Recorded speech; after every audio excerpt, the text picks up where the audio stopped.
আজকের গল্পের নাম পিশাচিনী। লিখেছেন মোহাম্মদ জাফর ইকবাল। আজকের গল্পটি মূলত আমাদের সমাজে প্রচলিত বিশ্বাস অবিশ্বাসের এক অপর নাম কালো জাদু নিয়ে। চৌধুরী সাহেব খুব মজা করে গল্প করতে পারেন। প্রথমে হাড়কেপ্পন একজন মানুষ নিয়ে একটা গল্প বললেন। শুনে সবাই এত জোরে হাসা শুরু করে দিল যে পাশের ঘর থেকে সবাই ছুটে এলো ব্যাপার কি দেখার জন্য। গল্পটা ভালো, চৌধুরী সাহেবের বলার ভঙ্গি আরো ভালো।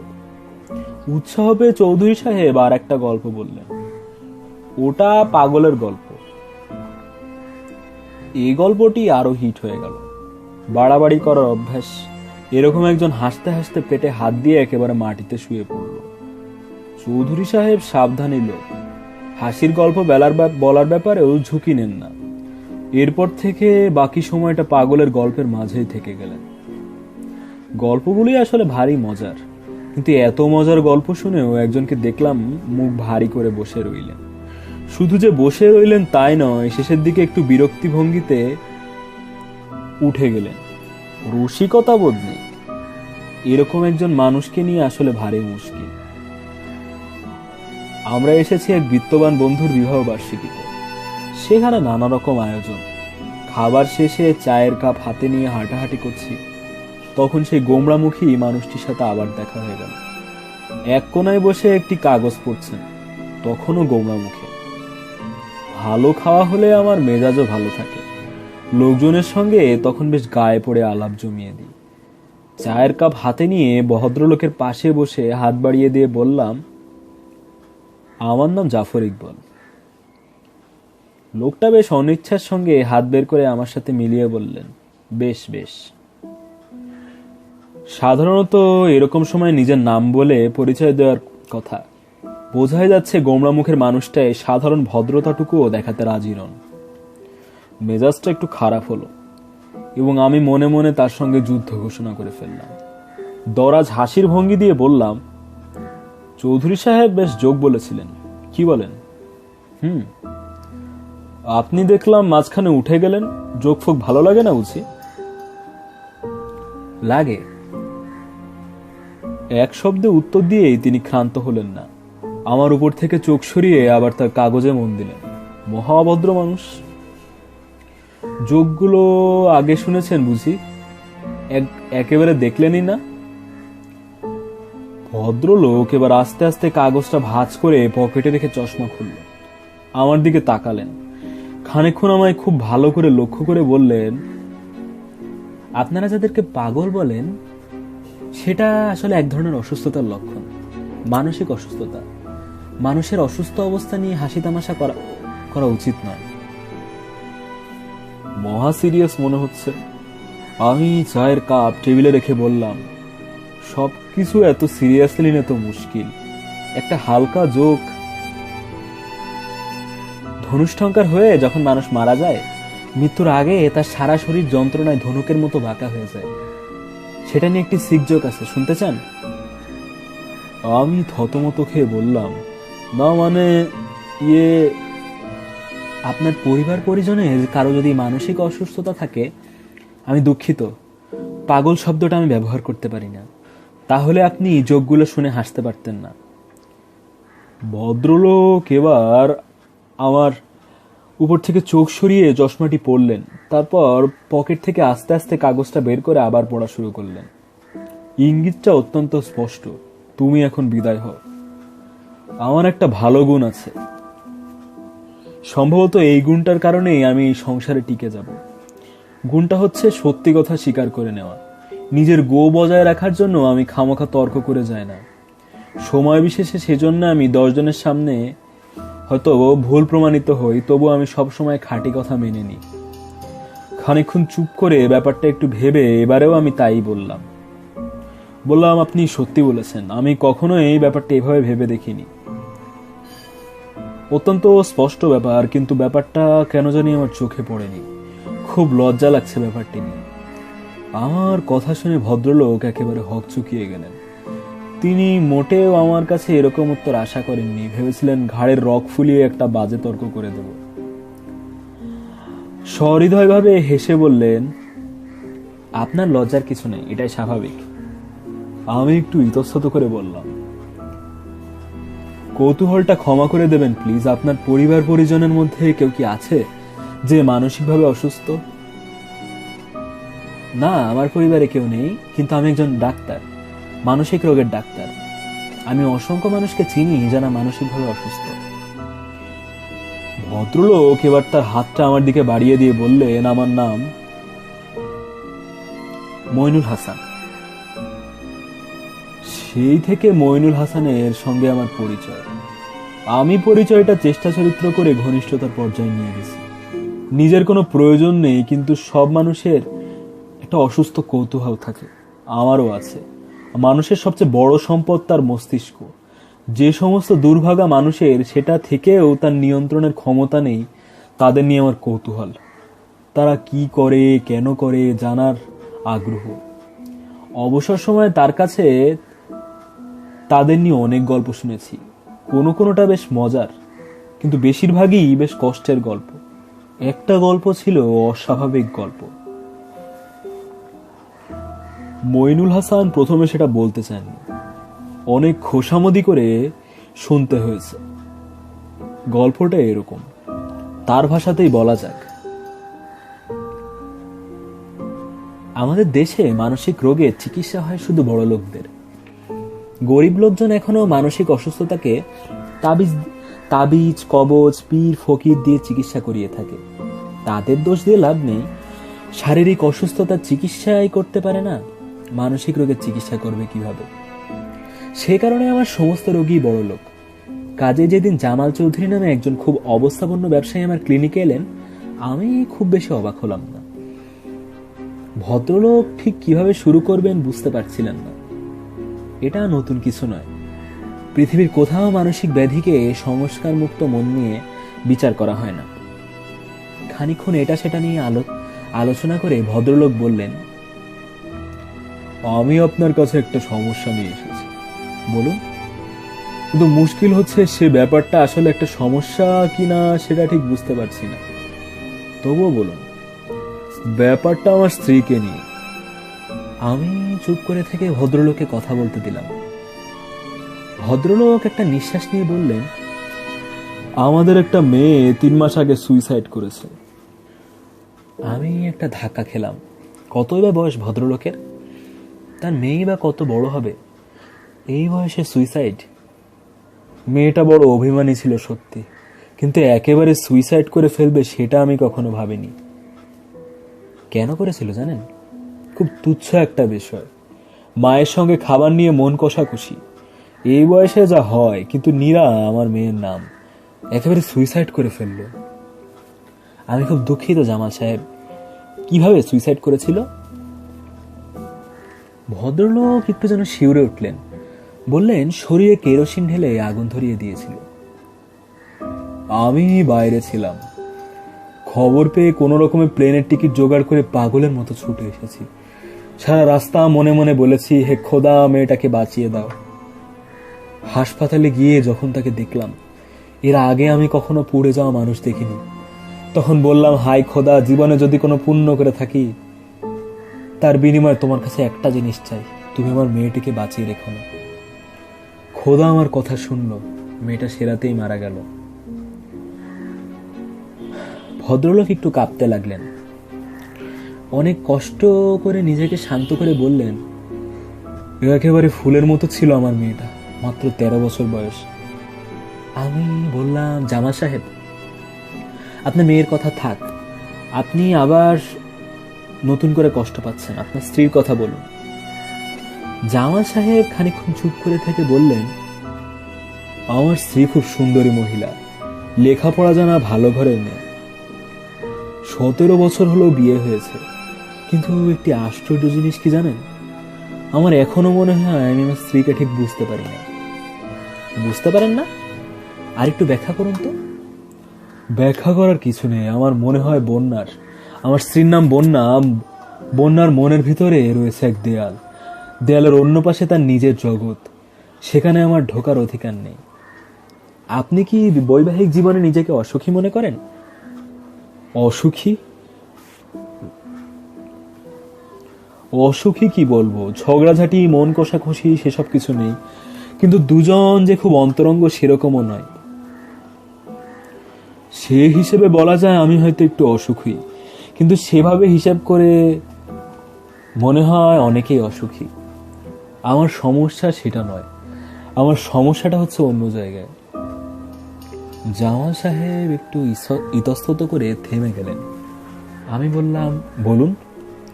আমার কেন জানি মনে হয় আমার মেয়ে নীরা যে মারা গেছে সেজন্য বন্যার দুঃখ টুক্ষ বেশি হয়নি।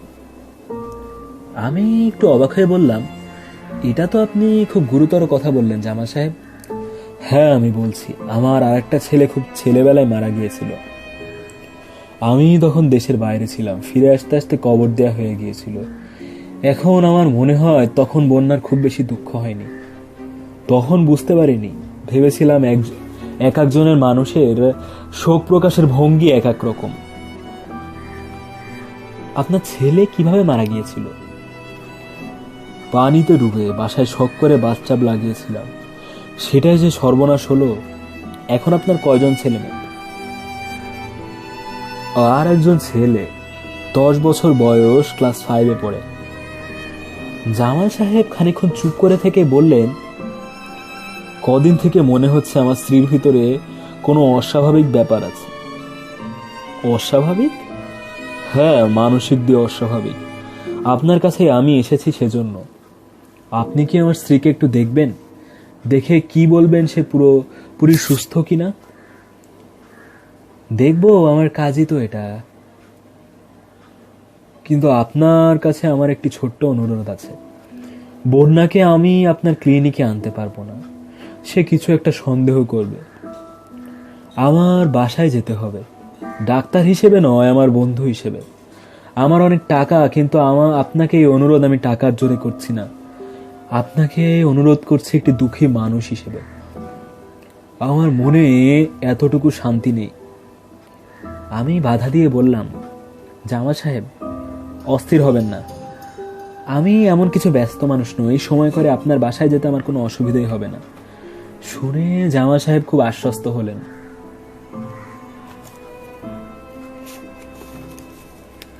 আমি পরের সপ্তাহে সময় করে জামাল সাহেবের বাসায় গেলাম।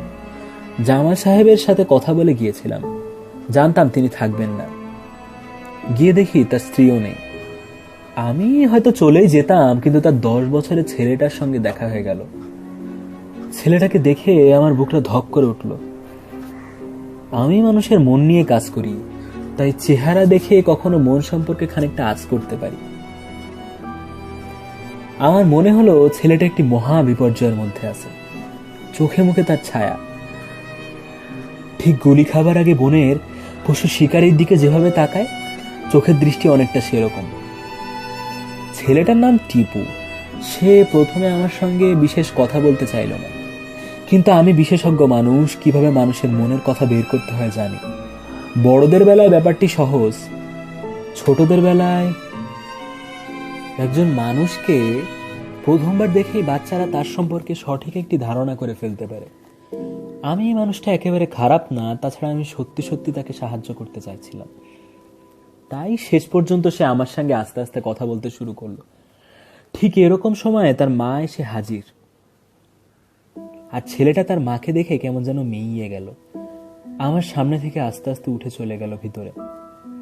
জামাল সাহেবের কথা সত্যি, তার স্ত্রী অস্বাভাবিক সুন্দরী। দেখেই মনে হলো না যে 13 বছরের একটা মেয়ে ছিল তার। বয়স আন্দাজ করতে বললে কিছুতেই 20 কিংবা 22-এর বেশি কেউ বলবে না। মেয়েটা আমাকে দেখে অবাক হলো কিনা বোঝা গেল না।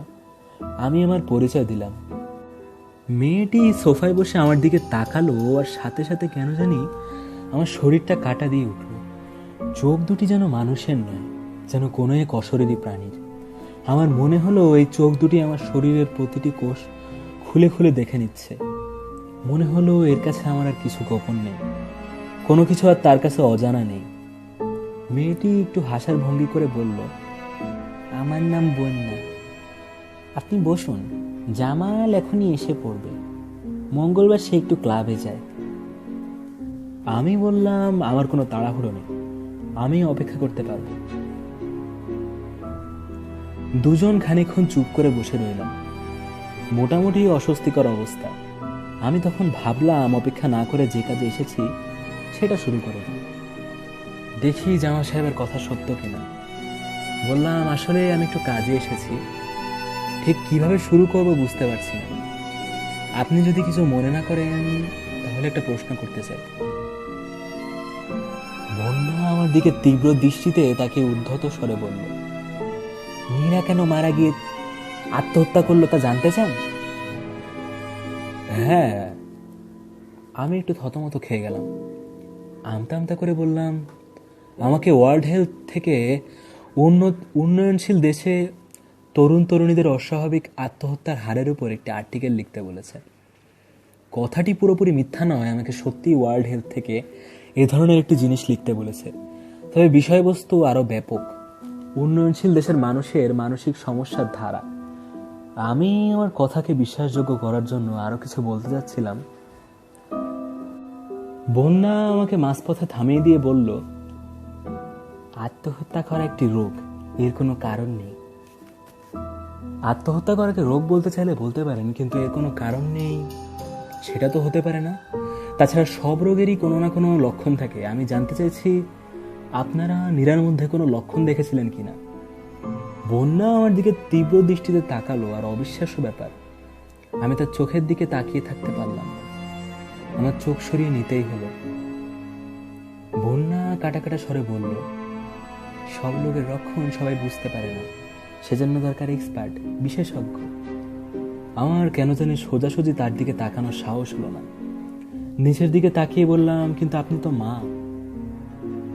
বন্যা হঠাৎ আশ্চর্য শুষ্ক স্বরে হেসে উঠল। আমি চমকে তার দিকে তাকালাম। মনে হলো হাসি থামলেই তার সুন্দর দাঁতের ভিতর থেকে সাপের মতো একটা লকলকে জিভ বের হয়ে আসবে। আশ্চর্য এক অস্বস্তিকর অনুভূতি। বন্যা কিছু না বলে আমার দিকে তাকিয়ে রইল, মুখে হালকা একটি হাসি। প্রথম দেখে মনে হচ্ছিল মেয়েটা অপূর্ব সুন্দরী, এখন আর সুন্দরী মনে হচ্ছে না, দেখতে কেমন জানি ভয়ঙ্কর মনে হচ্ছে। এরপর আর আলাপ জমে উঠতে পারলো না। আমি জামাল সাহেবের জন্য অপেক্ষা না করেই বিদায় নিয়ে চলে আসলাম। সিঁড়ি দিয়ে নামছি, হঠাৎ অন্ধকার থেকে শিশুকণ্ঠে কে যেন বলল, শোনেন একটু। আমি দাঁড়ালাম। টিপু, জামাল সাহেবের 10 বছরের ছেলেটা অন্ধকার থেকে বের হয়ে এলো। জিজ্ঞেস করলাম, কি টিপু, কি ব্যাপার? না কিছু না বলে সে দাঁড়িয়ে রইল, চলে গেল না। কিছু বলবে টিপু? না। তবুও সে দাঁড়িয়ে রইল। বলো যদি কিছু বলতে চাও। বাসার ভিতর আসবো? না না না। হঠাৎ সে খুব ব্যস্ত হয়ে উঠল। বাসার ভিতরে না। ঠিক আছে, তাহলে এখানেই বলো। আপু আমাকে একটা জিনিস বলেছে। কি বলেছে? আপু বলেছে সুইসাইড করেনি, মা আপুকে মেরে ফেলেছে। অন্ধকার থাকায় আমার আর কষ্ট করে মুখের বিস্মিত ভাবটা আড়াল করতে হলো না। শুধু গলার স্বরটা স্বাভাবিক করে বললাম, তোমাকে কে বলেছে এটা? আপু। কিন্তু তোমার তো আপু নেই, কেমন করে বললো? রাত্রিবেলা আপু আমার কাছে আসে। ও। জামাল সাহেবের স্ত্রীর কথা জানি না, কিন্তু এই বাচ্চাটিকে এই মুহূর্তে সাহায্য না করলে তার সর্বনাশ হয়ে যাবে। প্রচন্ড আঘাত পেয়েছে এই বোনের মৃত্যুতে। কিছুতেই মেনে নিতে পারছে না ব্যাপারটা। মাকে কোনো একটা কারণে হয়তো পছন্দ করে না, তাই নিজের অবচেতন মনে পুরো দোষটি তাকে দিয়েছে। ব্যাপারটা একটু বিপজ্জনকও বটে। যদি বাইরের লোকজন শোনে জামাল সাহেব একটা স্ত্রী ঝামেলায় পড়তে পারে। বাচ্চাটি সত্য এবং কল্পনার মাঝে পার্থক্যটা ধরতে পারছে না। আমি এই মুহূর্তে তাকে নতুন কিছু না বলে তার কথা শুনে যাওয়াই ঠিক করলাম। জিজ্ঞেস করলাম, তোমার আপু কি প্রতি রাতেই তোমার কাছে আসে? না, প্রতি রাতে না, মাঝে মাঝে আসে। তোমার কি ভয় লাগে? এখন লাগে না, আমার মাকে বেশি ভয় লাগে। তোমার আপু আর কিছু বলেছে? আপু বলেছে তার 2 হাত দড়ি দিয়ে বেঁধে মা তার শরীরে কেরোসিন ঢেলেছে, তারপর একটি ম্যাচের কাঠি দিয়ে চুলে আগুন ধরিয়ে দিয়েছে। আমি নিঃশ্বাস বন্ধ করে দাঁড়িয়ে রইলাম। কি অবলীলায় কত বড় একটা বীভৎস কথা বলে ফেললো ছেলেটা। টিপু আবার ফিসফিস করে বলল, অনেক কষ্ট হয়েছে আপুর, আপু যখন অজ্ঞান হয়ে গেছে, মা তখন তার হাত থেকে দড়ি খুলেছে। আর কিছু বলেছে তোমার আপু? বলেছে আমাদের একটা ছোট ভাই ছিল, মা তাকেও পানিতে ডুবিয়ে মেরেছে। আপুর সাথে আমার ভাইও মাঝে মাঝে আমার সাথে দেখা করতে আসে। যেদিন মা থাকে না শুধু সেদিন আসে। মাকে সে খুব ভয় পায়। আর কি বলেছে তোমার আপু? আপু বলেছে মা এখন আমাকে মারবে, 9 বছর পরে পরে মারার কথা, কিন্তু মা আমাকে আগেই মারবে। কেন? কারণ আমি সব জেনে গেছি সেজন্য। তোমার মা তো জানে না তুমি সব জেনে গেছো। মা চোখের দিকে তাকালেই সব জেনে যায়, সেজন্য আমি চোখের দিকে তাকাই না। তো মা প্রত্যেক রাতে ঘুমানোর আগে বলে আমার চোখের দিকে তাকা। তখন মায়ের চোখের দিকে তাকাতে হয়। মা জানে যে আপু আমার কাছে আসে, সেজন্য মা আমাকে আগেই মেরে ফেলবে। আমার কিন্তু মনে হয় না সেটা সত্যি হবে। আমার মনে হয় হবে। টিপু জোর দিয়ে বলল, অমাবস্যার রাতে মা বাবাকে একটি কাজে অন্য জায়গায় পাঠিয়ে দেবে। তখন একটা লোক আসবে আমাদের বাসায়, তার একটা চোখ কানা। তখন দুজনে মিলে লুসিফারকে ডাকবে। লুসিফার? সেটাকে? শয়তান। শয়তানটাকে মা লুসিফার ডাকে। মা শয়তানের কাছে নিজেকে বিক্রি করেছে। মা যখন আমাদের এক একজনকে মেরে ফেলে, শয়তান তাকে একটা করে ক্ষমতা দেয়। মায়ের এখন অনেক ক্ষমতা। আমাকে যখন মারবে তখন মায়ের এত ক্ষমতা হবে যে কেউ আর মাকে কিছু করতে পারবে না। এগুলো তুমি কেমন করে জানলে? আপু বলেছে। তুমি কোনো বই টই পড়ো নাকি এগুলোর উপরে? না, আমি বই টই পড়ি না। তোমার আব্বাকে বলেছো এসব? না। কেন? বলে কি হবে? আব্বা কিছু করতে পারে না। আব্বাকে মা সবসময় কোথাও পাঠিয়ে দেবে। টিপু হঠাৎ আমাকে বলল, আমাকে নিয়ে যাবেন আপনার সাথে? আমার সাথে? আমি থতমত খেয়ে গেলাম। হ্যাঁ, আপনার বাসায়। তাহলে মা আমাকে মেরে ফেলতে পারবে না। আমি টিপুর মাথায় হাত রেখে বললাম, যদি দরকার হয় আমি তোমাকে নিয়ে যাব, অবশ্যই নিয়ে যাব। আমি তোমাকে কথা দিচ্ছি কেউ তোমাকে মারতে পারবে না। আমি তোমাকে বাঁচাবো। টিপু আস্তে আস্তে বলল, আপু বলেছে আমাকে কেউ নেবে না, আমাকে এখানেই থাকতে হবে। মা আমাকে এখানেই মারবে। আপু বলেছে মরে যাবার সময় অনেক কষ্ট, কিন্তু মরে যাবার পর নাকি কষ্ট নেই, ভালোই নাকি। তুমি ভয় পেও না, তোমাকে কেউ মারতে পারবে না। আপু বলেছে বেশি করে রসুন খেতে। রসুন?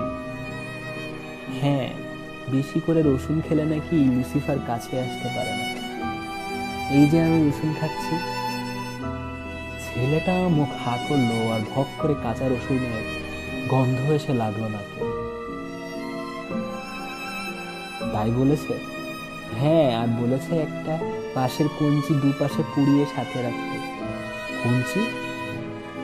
হ্যাঁ। রেখেছো তুমি? হ্যাঁ, এই যে। টিপু শার্টের নিচ থেকে বিঘত খানেক লম্বা একটি বাঁশের কঞ্চি বের করলো, দুপাশে একটু একটু করে পুড়িয়ে রেখেছে। বলল, এটা সাথে রাখলে লুসিফার আসতে পারবে না। তুমি ভয় পেও না, তোমার কিচ্ছু হবে না। এই অমাবস্যাতেই মা। আমি তার আগেই তোমার একটি ব্যবস্থা করব। সত্যি? টিপু জলজল চোখে আমার দিকে তাকালো। হ্যাঁ। আমি টিপুর হাত শক্ত করে ধরে বললাম, তোমাকে আমি কথা দিলাম, তোমার আপু যদি আসে তাহলে তাকেও বলো তোমাকে আর ভয় পেতে হবে না, আমি তোমাকে বাঁচাবো। বলবো। টিপু প্রথমবার একটু হাসবো। বলল, আপু শুনে খুব খুশি হবে। টিপুর কথা শুনে আমার বুকটা প্রায় ভেঙে গেল। বাসায় আস্তে আস্তে আমার হঠাৎ মনে হলো, এমন কি হতে পারে যে টিপু যা বলেছে তা সত্যি? ওর নাকি সত্যি সত্যি একটি পিশাচিনী। সত্যি সে তার 2 ছেলে মেয়েকে মেরে এখন তার আর একটি ছেলেকে মারার জন্য প্রস্তুত হবে। হচ্ছে। আমি মাথা থেকে জোর করে চিন্তাটা সরিয়ে দিলাম। আমি একজন ডাক্তার, ভূতের ওঝা নই। টিপু অসুস্থ, তাকে সাহায্য করতে হবে। সে কল্পনা আর বাস্তবের মাঝে পার্থক্যটা ধরতে পারছে না। এই অসুখের নাম সিজোফ্রেনিয়া। মানসিক অসুখগুলোর মধ্যে সবচেয়ে খারাপ অসুখ এটি। পরদিন ভোরবেলাতেই জামাল সাহেব হাজির হলেন। তার স্ত্রী সম্পর্কে জানতে চান। ভদ্রমহিলাকে দেখে একটি অশুভ ভাব হয়, এই কথাটি আমি তাকে মুখ ফুটে বলতে পারলাম না দুটি কারণে। প্রথমত, গতরাতে তাকে দেখে কেমন যেন একটু ভয় পেয়েছিলাম। দিনের আলোতে সেটা চিন্তা করে এখন আমার নিজেরই লজ্জা লাগছে। দ্বিতীয়ত, আমি একজন ডাক্তার, আমাকে একজন মানুষকে যুক্তিতর্ক দিয়ে বিচার করতে হবে, মনের ভাব দিয়ে বিচার করলে চলবে না। আমি বললাম যে তার স্ত্রীকে আর একবার দীর্ঘ সময়ের জন্য না দেখে আমি কিছু বলতে চাই না। গতরাতে তিনি আমাকে সহজভাবে নিতে পারেননি, আলাপ আলোচনায় তিক্ততা এসে গিয়েছিল। শুনে জামাল সাহেব কেমন জানি বিবর্ণ হয়ে গেলেন। বললেন, তার মানে আপনি আমার সন্দেহটি অমূলক বলে উড়িয়ে দিচ্ছেন না, সত্য কথাটি বলা একটু পিছিয়ে দিচ্ছেন। আমি বললাম, আপনার স্ত্রী সমস্যা থেকে আপনার ছেলের সমস্যা অনেক গুরুতর। জামাল সাহেব চমকে উঠলেন। কেন, কি হয়েছে টিপুর? আমি জামাল সাহেবকে গতরাতে টিপুর সাথে দীর্ঘ আলোচনার কথা বললাম। কি নিয়ে কথা হয়েছে তার খুঁটিনাটি বলে আরো মন খারাপ না করিয়ে দিয়ে সোজাসুজি বললাম, আপনার ছেলেকে যত তাড়াতাড়ি সম্ভব বাসার এই পরিবেশ থেকে সরিয়ে নিতে হবে। এমন জায়গায় নিতে হবে যেখানে তার বোনের কোনো স্মৃতি নেই। প্রথম সম্ভবত তার মা থেকেও সরিয়ে নেওয়া ভালো। কোনো একটা কারণে এই মুহূর্তে সে তার মাকেও সহ্য করতে পারছে না। জামাল সাহেব দীর্ঘ সময় চুপ করে বসে রইলেন। আমি তাকে সান্ত্বনা দিয়ে বললাম, আপনারা সবাই যে এই পরিস্থিতির মধ্যে দিয়ে গিয়েছেন, তারপর অস্বাভাবিক কিছু না, আর একটু সময় যেতে দিন, সব স্বাভাবিক হয়ে যাবে। জামাল সাহেব কোনো কথা না বলে দীর্ঘ সময় বিবর্ণ মুখে বসে রইলেন। চলে যাবার আগে জামাল সাহেবকে জিজ্ঞাসা করে আমি আরো কয়েকটা জিনিস জেনে নিলাম। সেগুলো হচ্ছে তার ছেলে আর মেয়ে মারা যাওয়ার সঠিক দিন ও তারিখ। ওই 2 দিনই তিনি শহরের বাইরে ছিলেন। তার স্ত্রীর একটি ব্যবসা তিনি দেখাশোনা করেন, সেটার কাজে মাঝে মাঝে বাইরে যেতে হয়। তার মেয়ের দুর্ঘটনার পর হাসপাতালে যে ডাক্তার দেখেছে তার নামটিও আমি জেনে নিলাম। তারপর আমি তাকে জিজ্ঞেস করলাম, এক চোখ নষ্ট এরকম কোনো মানুষ তাদের বাসায় আছে কিনা। এই প্রশ্নটা শুনে তিনি একটু অবাক হলেন।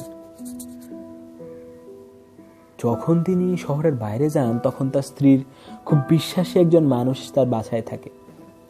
লোকটার নাম সোলাইমান এবং সত্যিই তার এক চোখ নষ্ট।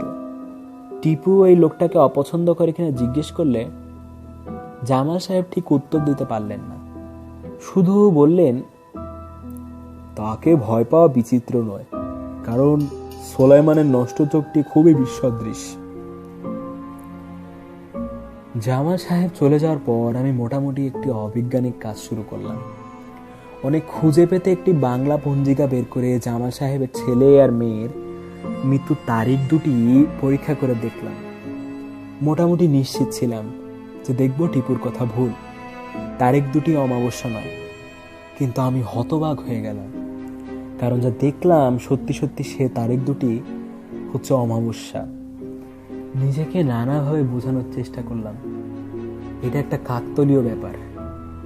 সন্দেহপ্রবণ টিপু কোনো কারণে সেটা লক্ষ্য করেছে, তবু ব্যাপারটি মনের ভিতর খচখচ করতে লাগলো। কোন দিন অমাবস্যা কোন দিন পূর্ণিমা বের করাটা সহজ ব্যাপার নয়, 10 বছরের বাচ্চার জন্য তো নয়। ক্লিনিকে বেশি কাজ ছিল না বলে দুপুরবেলা বের হয়ে মেডিকেল কলেজে হাজির হলাম। কিছু পুরনো বন্ধু বান্ধব আছে, তাদের সঙ্গে দেখা করতে হবে। তাছাড়া ইচ্ছা আছে জামাল সাহেবের মেয়েকে যিনি চিকিৎসা করেছেন কাজী আলমগীর, তার সঙ্গে একটু কথা বলে আসা। বন্ধু বান্ধবকে পেলাম না, কিন্তু ডাক্তার আলমগীরকে খুঁজে বের করে ফেললাম। কম বয়সে একজন ইন্টার্নি ক্যান্টিনে বসে চায়ের সাথে সিগারেট খাচ্ছে। ডাক্তারি মতে সিগারেট খাওয়ার জন্য যেটা নাকি সবচেয়ে অস্বাস্থ্যকর। সামনে বসে পরিচয়টা দিয়ে আমি তাকে বললাম যে নীরার দুর্ঘটনার ব্যাপারে তাকে আমি একটি প্রশ্ন করতে চাই। আমি খুব অবাক হয়ে যখন দেখছিলাম, তার বেশ খানিকক্ষণ লাগলো নীরার কথা মনে করতে। প্রতিদিন নাকি এরকম অসংখ্য বিচিত্র রকমের দুর্ঘটনার কেস আসে, যে পুড়ে মরার ব্যাপারটি তার কাছে কিছুই নয়। কিন্তু যখন শেষ পর্যন্ত সে মনে করতে পারল, আমি তাকে জিজ্ঞেস করলাম, আপনি কি নীরার ব্যাপারে অস্বাভাবিক কিছু দেখেছিলেন?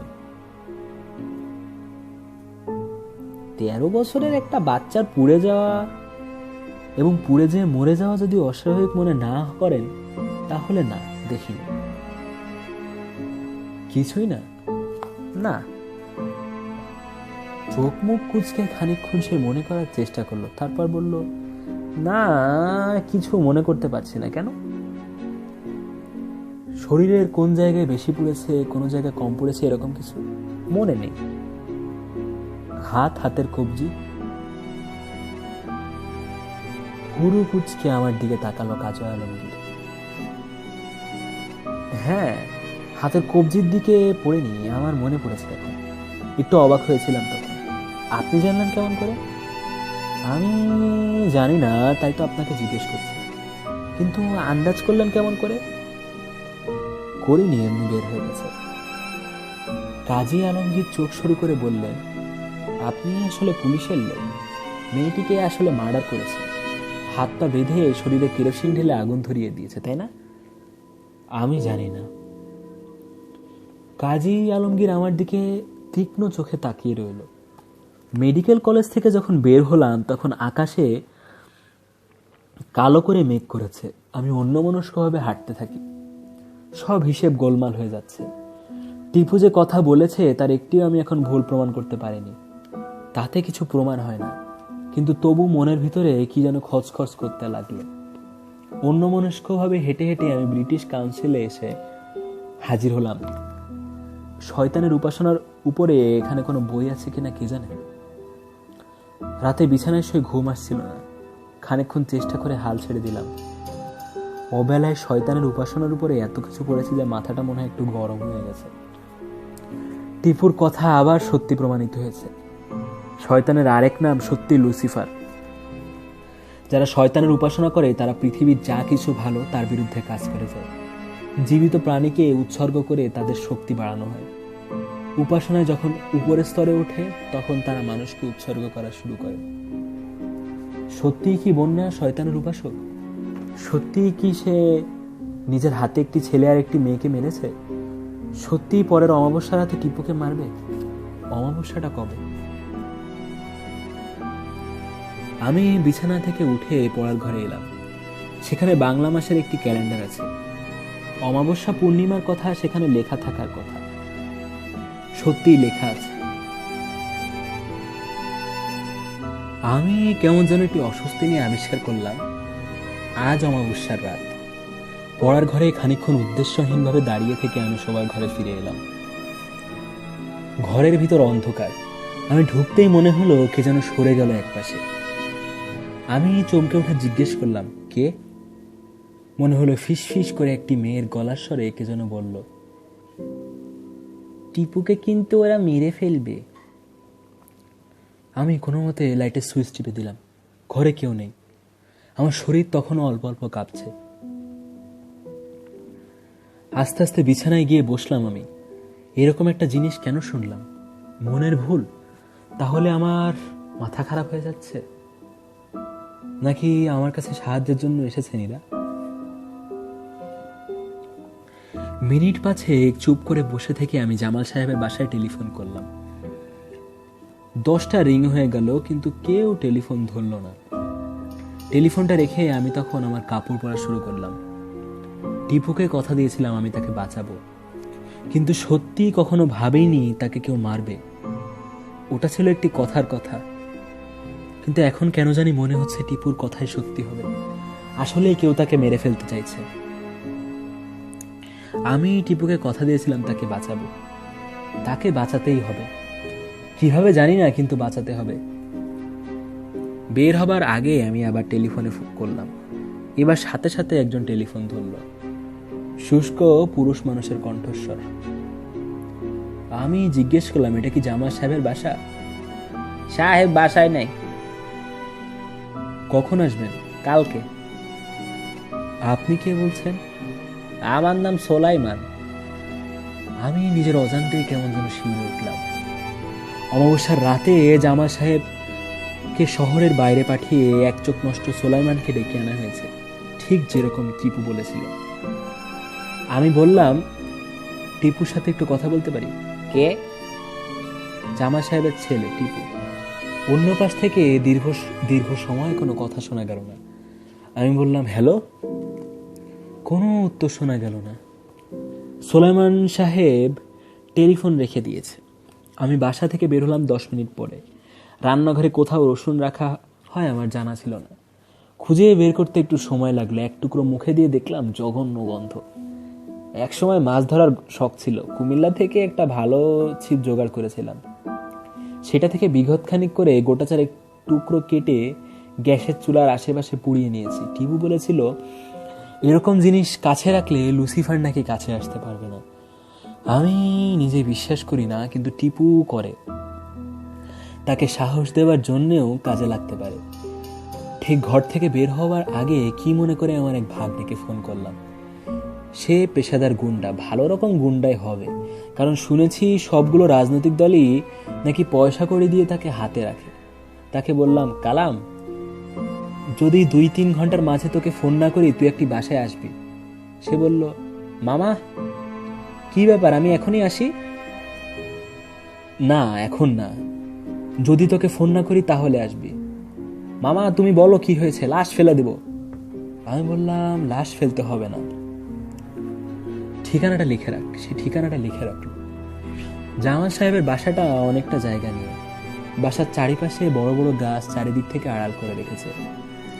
সব দরজা জানালা বন্ধ, বাইরে থেকে বোঝার উপায় নেই ভেতরে কেউ আছে কি নেই। আমি কয়েক মুহূর্ত বাইরে থেকে দাঁড়িয়ে থেকে দরজায় ধাক্কা দিলাম। দরজাটা সাথে সাথে খুলে গেল। মনে হলো কেউ যেন দরজার পাশে আমার জন্য অপেক্ষা করেছে। দরজার ওপাশে আবছা অন্ধকারে একজন মানুষ দাঁড়িয়ে আছে, নিশ্চয়ই সোলাইমান। বলল, আসেন, ভিতরে আসেন। আমার বুকটা যেন ধক করে উঠল। বললাম, না, ভিতরে আসবো না, আমি এসেছি টিপুকে নিতে। জামাল সাহেব আমাকে বলে দিয়েছেন। লোকটা আমার কথার মাঝখানে দরজা বন্ধ করে দিল। আমি আবার দরজা ধাক্কা দিলাম। আবার দরজা খুলে দিয়ে আবছা অন্ধকারে লোকটা দাঁড়িয়ে রইল। আমি বললাম, আমি ডাক্তার মইনুল হাসান, টিপুর ডাক্তার। জামাল সাহেব বলে গিয়েছিলেন ভেতরে আসেন। আমি নিজেকে কেমন জানি অসহায় মনে হচ্ছে। কেন জানি মনে হলো মস্ত একটা ফাঁদে আটকা পড়ে যাচ্ছি। খানিকক্ষণ দাঁড়িয়ে থেকে আমি ভিতরে ঢুকলাম। সাথে সাথে লোকটি ধড়াম করে পিছন থেকে হেসে দরজাটি বন্ধ করে দিল।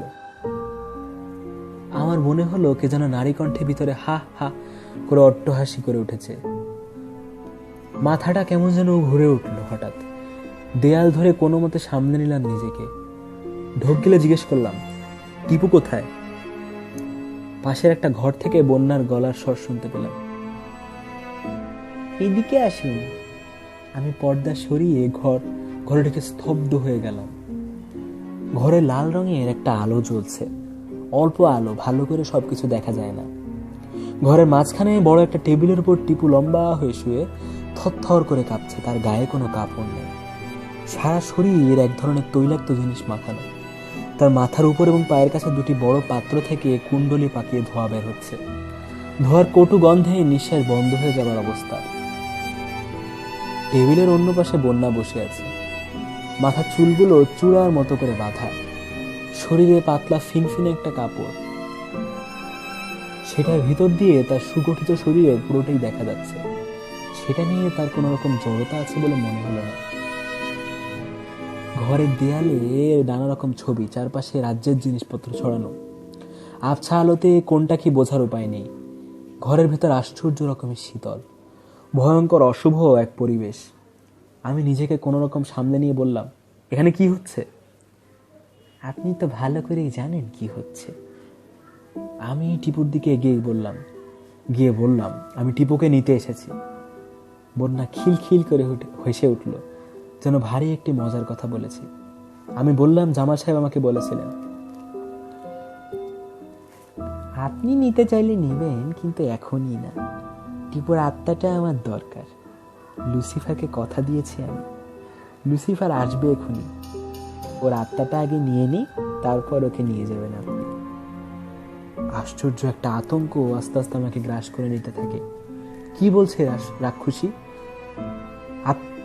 আপনি বসুন, লুসিফারকে দেখবেন আপনি।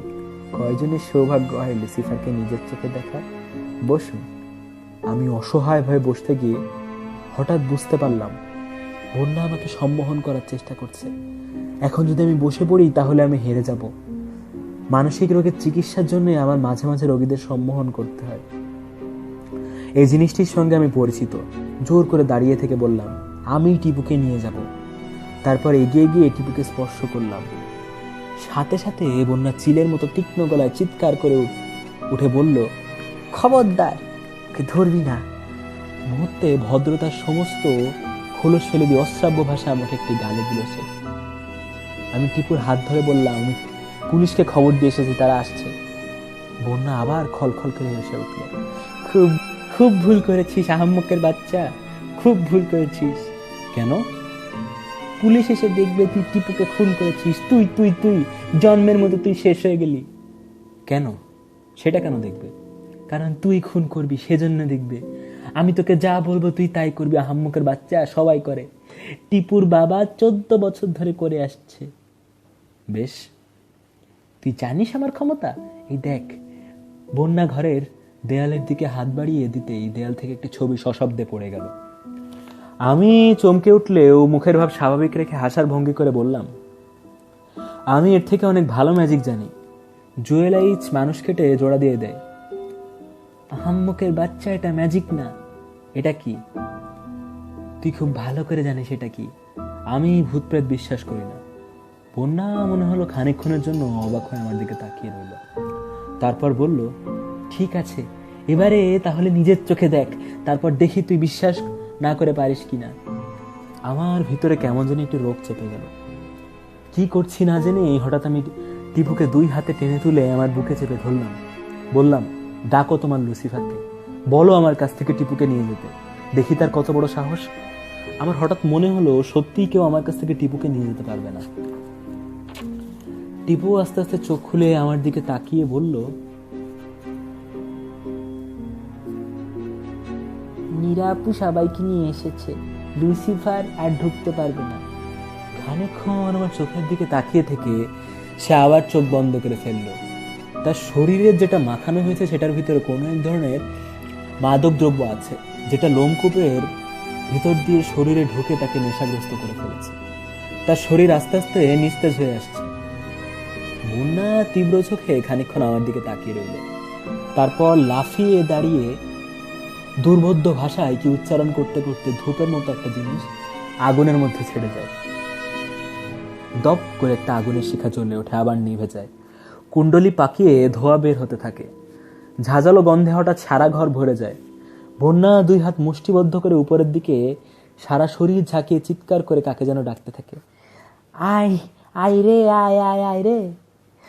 এক চক্ষু সোলাইমান বড় বড় নিঃশ্বাস নিয়ে তালে তালে মাথা ঝাঁকাতে থাকে। আমি আতঙ্কের সঙ্গে লক্ষ্য করলাম তার হাতে একটি লম্বা রামদা। সেটা ঘুরিয়ে ঘুরিয়ে এসে উঠে দাঁড়ায়, তালে তালে নাচতে থাকে, লাফাতে থাকে। টিপু হঠাৎ শক্ত করে আমার হাত ধরে চেপে খুলে ফিসফিস করে বলে, পারবে না, ওরা আসতে পারবে না। কে আসতে পারবে না? লুসিফার। কেন? আপনার জন্য। আপনি ঠিক জিনিস করেছেন। কি করেছে? আপনি মায়ের বিরুদ্ধে দাঁড়িয়েছেন, ঠিক জিনিস করেছেন। লুসিফার ব্যবহার করবে মাকে, আপু ব্যবহার করবে আপনাকে। আপু এখন চিৎকার করে সবাইকে ডাকছে, আর যত ভালো ভালো আত্মা আছে সবাই এসে আমাদের ঘিরে দাঁড়াচ্ছে। হাজার হাজার লক্ষ লক্ষ আত্মা। লুসিফার কিছুই করতে পারবে না, কিচ্ছু না। টিপু লম্বা লম্বা নিঃশ্বাস নিতে থাকে, জল জল চোখে তাকায়। তার মুখের কোণে আমি প্রথমবার একটু হাসি দেখতে পেলাম। আমি তার কানের কাছে মুখ নিয়ে বললাম, তোমার জন্য আমি রসুন আর কঞ্চি পুড়িয়ে এনেছি। সত্যি? কোথায়? এই যে। আমি বের করে তার হাতে দিলাম। সে একটু রসুন মুখে পুড়ে কঞ্চির টুকরোটা শক্ত করে ধরে রাখলো। আমি দেখতে পেলাম তার মনের জোর হঠাৎ 100 গুণ বেড়ে গেছে। বন্যা বিকারগ্রস্ত মানুষের মতো মাথা ঝাঁকিয়ে চিৎকার করতে লাগলো। তার সুগঠিত দেহ এক ধরনের আদিম হিংস্রতার থরথর করে কেঁপে ওঠে। সোলাইমান হাতে রামদা নিয়ে লাফাতে থাকে, আর হঠাৎ সারা ঘর থরথর করে কেঁপে ওঠে। মনে হয় সত্যিই বুঝি কিছু একটা এসেছে, যা ইচ্ছা হয় আসুক, কিন্তু আমি বেঁচে থাকতে কেউ আমার হাত থেকে শিশুটিকে নিয়ে নিতে পারবে না। টিপুকে শক্ত করে ধরে আমি নিঃশ্বাস বন্ধ করে বসে থাকি। বন্যার মুখে বিন্দু বিন্দু ঘাম জমে উঠেছে, সারা মুখে কষ্ট আর পরিশ্রমের একটা ছাপ, তার সঙ্গে অবিশ্বাসের চিহ্ন। সত্যিই কি সে হেরে যাচ্ছে? সত্যিই কি হাজার হাজার আত্মা এসে ঘিরে ধরেছে আমাদের? টিপু হঠাৎ আঁকড়ে ধরে বড় বড় নিঃশ্বাস নিয়ে ছটফট করে বলে উঠল, এখন এখন এখন কি? শেষ করে দিন লুসিফারকে, শেষ করে দিন। কি শেষ করে দেব? লুসিফারকে। লুসিফারকে? হ্যাঁ। কেমন করে? হাত তুলে বলেন, বললেই হবে। বলেন বলেন। কি করতে হবে আমি জানি না, লুসিফার নামক জিনিসটি কোথায় তাও জানি না। তবে টিপুর কথা মতো অনিশ্চিতভাবে হাত তুলে আমি বন্যার দিকে নির্দেশ করতেই একটা আশ্চর্য ব্যাপার ঘটল। বন্যার মুখের কথা আটকে গেল। অবিশ্বাসের দৃষ্টিতে আমার দিকে তাকিয়ে থেকে বড় বড় নিঃশ্বাস নিতে লাগলো। আমি আস্তে আস্তে বললাম, তুমি জন্মের মতো শেষ হয়ে গেছো বন্যা। আর সাথে সাথে সত্যি বন্যা হাঁটু ভেঙে নিচে পড়ে যায়। সত্যি কি সে জন্মের মতো শেষ হয়ে গেছে? সোলাইমান হাতে রামদা নিয়ে দাঁড়িয়ে আছে। বিদেহী প্রেতাত্মার আক্রমণ হয়তো সহ্য করা যায়, কিন্তু এই দুর্বৃত্ত যদি রামদা নিয়ে ছুটে আসে, আমি সতর্ক চোখে তার দিকে তাকিয়ে থাকি। কিন্তু তার দরকার ছিল না। বন্যাকে দেখে সে রামদা নিচে ফেলে দিয়ে মাটিতে মাথা ঠেকিয়ে উপুর হয়ে পড়ে গেল। শয়তানের উপাসনায় নিশ্চয় নানা স্তর আছে, ক্ষমতার প্রকারভেদ আছে। এই মুহূর্তে আমি সম্ভবত ক্ষমতার তুঙ্গে বসে আছি। অঙ্গুলি লেহনে হয়তো অর্ধ পৃথিবী ধূলিসাৎ করে দিতে পারি। আমার বিরাট ভাজন হবে, সে সাহস কার আছে? এমন সময় দরজায় ঘা পড়ল। তারপর ভাগ্নের গলার আওয়াজ শুনতে পেলাম, মামা, ও মামা। 2 ঘন্টা হয়নি, আগেই চলে এসেছে। উত্তর দেবার আগেই ভাগ্নে লাথি দিয়ে দরজার ছিটকেনি ভেঙে ঢুকে পড়ল। ধৈর্য নামক বস্তুটি তার শরীরে বিন্দুমাত্র নেই, কখনো ছিল না। মইনুল হাসানের গল্প এখানেই শেষ। জিজ্ঞাসা করে আর যেসব তথ্য পাওয়া যায় সেগুলো এরকম: বন্যার বিরুদ্ধে কোর্টে কেস কখনো তোলা হয়নি, কোনো প্রমাণ নেই, কেস দাঁড় করানো যায় না। জামাল সাহেবকে ছেড়ে সে আমেরিকায় চলে গেছে। শয়তানের উপাসনার জন্য আমেরিকার উপরে নাকি দেশ নেই। খুন খারাপি সহ্য করে না সত্যি, কিন্তু প্রকাশ্যে শয়তানের উপাসনা করতে সে দেশে নাকি বাধা নেই। জামাল সাহেব সেই থেকে তার ছেলে টিপুকে একা একা বড় করেছে। টিপু এখন অনেক বড় হয়েছে, কলেজে যাবে। মইনুল হাসানের সঙ্গে যোগাযোগ রেখেছে, মাঝে মাঝে দেখা করতে আসে। সোলাইমানের আর কোনো খোঁজ পাওয়া যায়নি। আছে নিশ্চয়ই কোথাও, হয়তো অন্য কোনো পিশাচিনী খুঁজে বের করেছে। আজকের গল্পটি ভালো লাগলে আমার চ্যানেল